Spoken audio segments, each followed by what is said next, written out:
La vie est une pièce de théâtre dont chacun joue son rôle.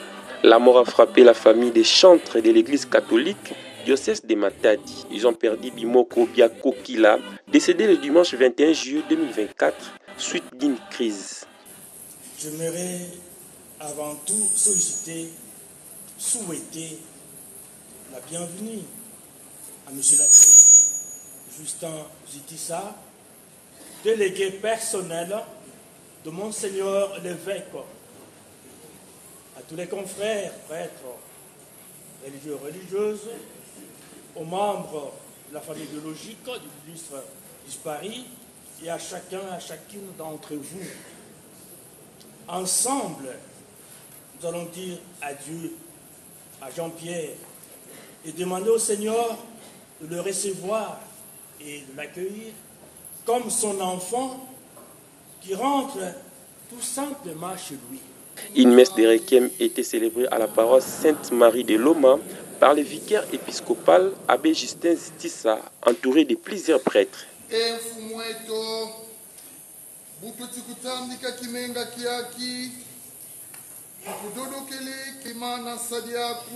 Jean-Pierre Bimoko Kavuluzwa Bukatadilingi mwanaku bonsonvulusi mpankenda bika bwabu kangwana bonsonfundisi walembama.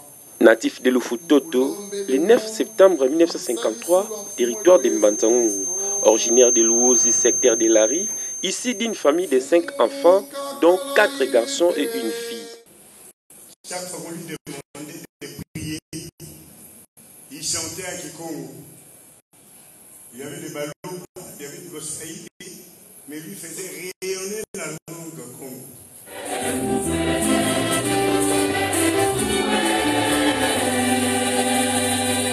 Il était un homme de principe, fidèle à sa femme Thérèse Bazodissa, plus de 43 ans dans la vie commune, jusqu'à sa dernière demeure. Le couple était béni de 8 enfants, 3 filles et 5 garçons. Malheureusement, 3 sont déjà décédés.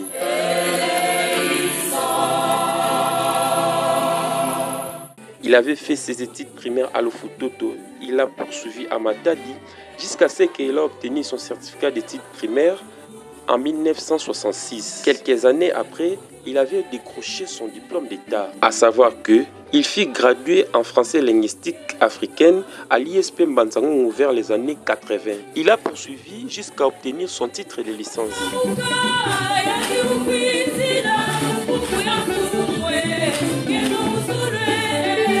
Le député national élu de la circonscription de Mbanzangungu, Pierre Ntsumbu Mutukalavo, enseignant des formations plus de 29 ans, ancien sous-prophète, il n'avait pas cessé de tracer l'histoire qu'ils ont vécue ensemble avec Bimoko Biakokila. Permettez-moi de prendre ce petit temps pour témoigner plutôt que de faire un discours.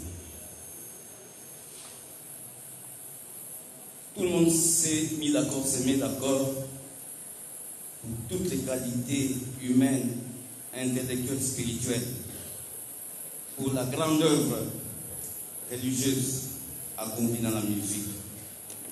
Tout le monde s'accorde. Moi, je vais prendre un pan de ce qu'on a raconté dans la biographie. Je prends une partie.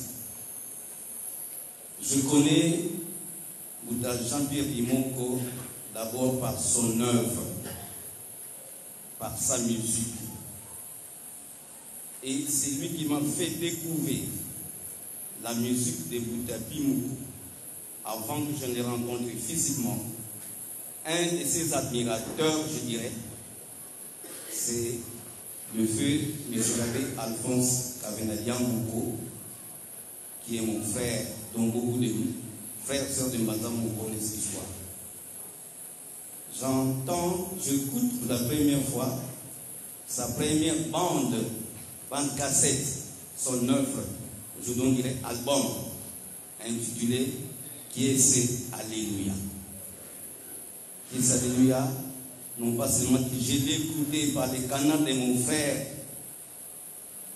mais la chanson, les chansons m'ont été expliquées, les contenus m'ont été expliqués par celui-là qui n'était pas encore Abbé Alphonse Kavenadia Moko. Je me rappelle, nous sommes en 1957, au mois de juillet. Le jeune diacre Alphonse Abediamouko va se rendre au village et à Kimpangu pour son ordination. Et moi, je termine à l'ITC Ngalema, je décroche mon brevet de cycle d'orientation qu'on appelait CO, dont nous sommes à Kinshasa. Il prend les gamins qui sont petits frères, nous allons passer tout le temps avant son ordination ensemble et je serai abreuvé de cette bonne musique de Kies Alléluia. Comme vous savez, la bande Kies Alléluia retrace toute la vie de la Bible, de la Genèse jusqu'à l'Apocalypse. Et j'étais fasciné devant cet homme parce que la Bible me disait à l'époque, c'était un jeune homme qui a composé ces chansons et il n'était qu'à l'école secondaire. L'abbé était admirateur. Il m'a tellement parlé de lui que la chance va sourire.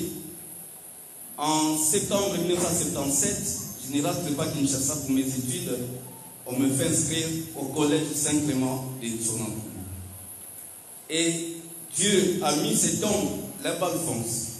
Il va mettre plus tard ces hommes qu'on appelle Bimoko Biankogela sur mon chemin. Parce que déjà, M. l'abbé, à peine ordonné, va être nommé vicaire à Sainte-Thérèse. Et tout jeune qu'il était, il avait mis tout ce qu'il avait comme jeunesse dans l'encadrement des jeunes que nous étions, des tout petits que nous étions nous, et des jeunes qui étaient Mouta Jean-Pierre Bimoko. Yéyé et Zola.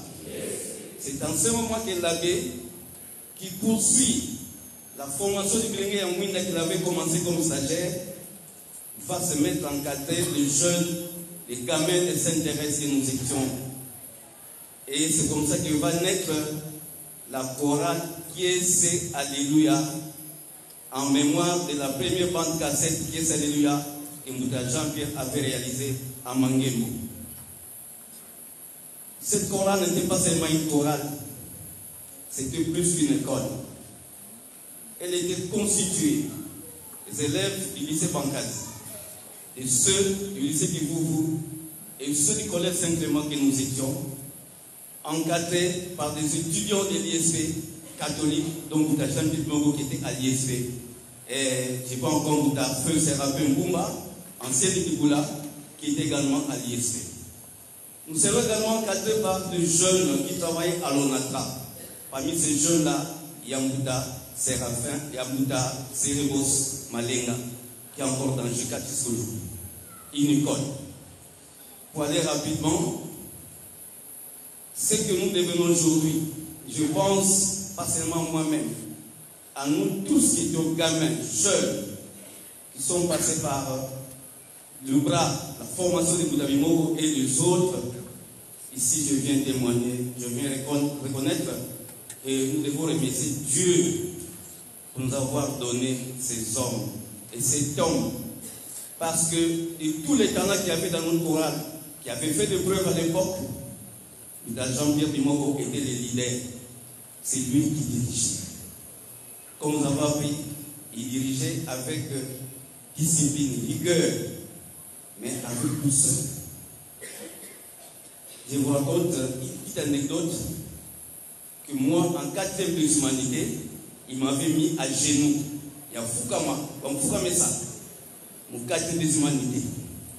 Je ne sais pas s'il y a encore des jeunes aujourd'hui qui peuvent accepter d'être mis à genoux devant tout le monde, et on accepte quand on est en 4e de l'humanité. Nakilelo ya lelo. Au Boto, qu'est-ce qui s'est passé? Nous sommes allés à Kinshasa, la chorale Kies Alléluia, pour un enregistrement à Renapec à l'époque.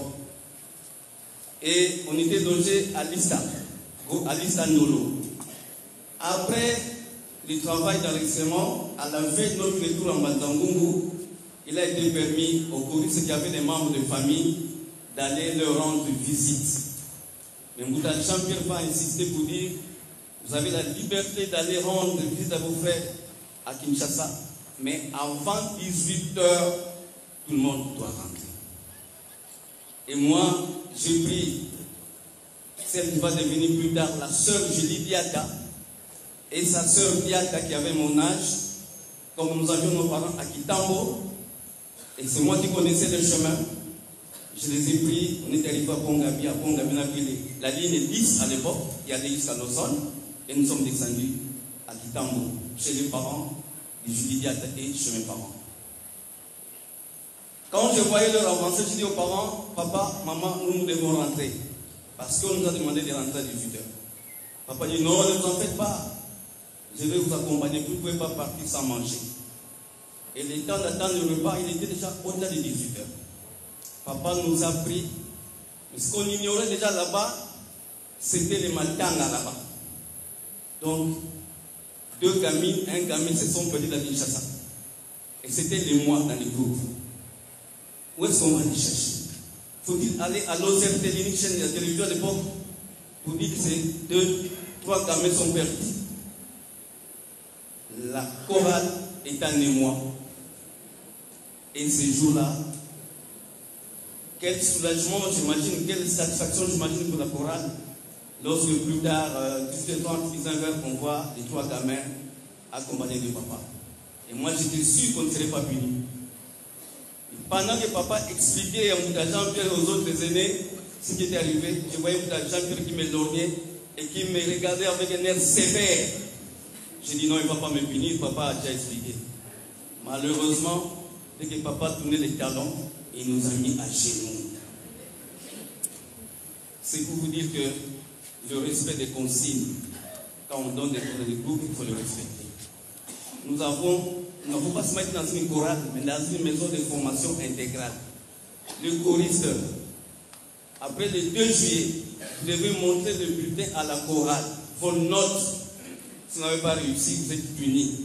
Ceux qui réussissaient, on organisait toujours une manifestation pour ceux qui avaient réussi.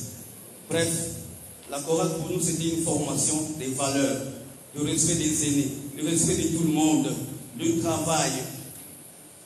Il y a beaucoup de choses que j'ai apprises de Jean-Pierre et nous sommes restés unis jusqu'à la mort. Je termine pour dire que l'œuvre de Mbouda Bimoko, c'est une œuvre divine. Si elle était simplement humaine, elle serait disparue. Cette œuvre va nous survivre. Nous avons tous passé. Mais l'œuvre religieuse de Moko va nous survivre. Mais nous avons le devoir. Je lance un appel au diocèse, à tous les amis, tous qui ont connu Mbouda Moko. Nous avons le devoir de perpétuer son œuvre. Je le vis avec émotion pour la dernière fois, ici à Matanou, à Kola, où nous sommes retrouvés à l'anniversaire de 125 ans de Père et Dame Doris. Et là, ça me fait la peine de vous le dire, ce ne semble pas que c'est la dernière fois que j'allais le voir. Il m'a dit, honorable, je suis en train de réaliser mon album de 50 ans de carrière musicale. Tu sais que j'ai toujours fait des choses avec mes propres moyens. Mais toi, tu ne vas pas m'abandonner. Assiste-moi financièrement pour ce qu'œuvre de Dieu. Je lui ai dit, Lula, ne t'en fais pas. Je suis en vacances parlementaires. Dès que je rentre à Kinshasa en septembre, tu me relances. Nous allons travailler à cette œuvre qui couronne les 50 ans. Et vous imaginez, ça ne s'est pas réalisé. C'est pourquoi j'ai déjà pris contact avec le père Robert qui est là, heureusement. Ils ont cette œuvre-là dans leur studio et nous sommes engagés à réaliser cette œuvre-là pour l'amour de Dieu et les saluts du monde et en souvenir de Moko. À ce stade, je fais un appel à tout le monde de nous accompagner pour que cette œuvre-là sorte. Mesdames Moko, ça fait beaucoup d'émotions que je termine. Excusez-moi, j'ai été long. C'est compliqué. Merci. L'artiste est mère, mais ses œuvres demeurent pour toujours. Enterré dans les cimetières nécropole Mwakassa, à beaucoup secteurs, territoire de Mbanzangungu,